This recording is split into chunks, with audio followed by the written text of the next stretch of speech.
Tribal governments have the inherent sovereign power to regulate commercial dealings by all entities within their jurisdictions, which gives them the authority to require employers on the reservations to give preference to Native Americans or Alaska Natives in employment and business opportunities.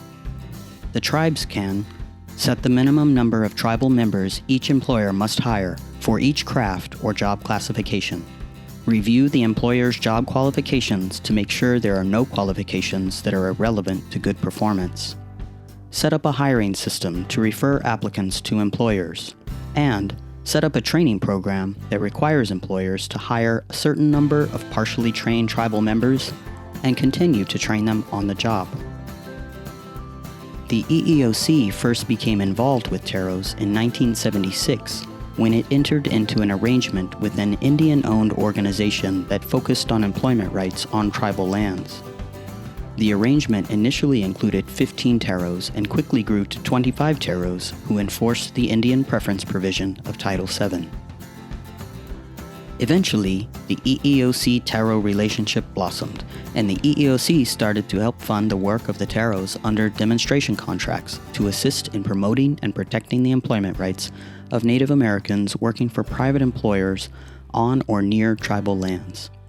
These locations do not fall under the state or local FEPA agency's jurisdiction. To date, the EEOC contracts with 63 TEROs. Notably, while the EEOC has historically had contractual relationships with TEROs, in 2021, a renewed focus was placed on government relationships with tribes in general. In accordance with President Biden's Memorandum on Tribal Consultation and Strengthening Nation-to-Nation Relationships, a presidential memorandum, which directs federal agencies to implement the policies and directives of Executive Order 13175, the EEOC consulted with tribal leaders in April through August of 2021 and submitted a plan of action. To express the EEOC's position as it relates to tribes in general, the governing principles of the plan state: in accordance with the government-to-government relationship, the EEOC is committed to working with Indian tribes in a manner that respects tribal self-government and sovereignty, honors tribal treaty and other rights, and meets the federal government's tribal trust responsibilities.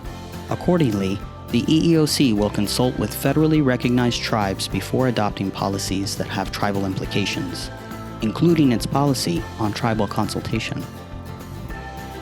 The EEOC is committed to not only continuing our long-standing relationship with TEROs, but also in locating and educating tribes and tribal members in general through robust outreach and education efforts.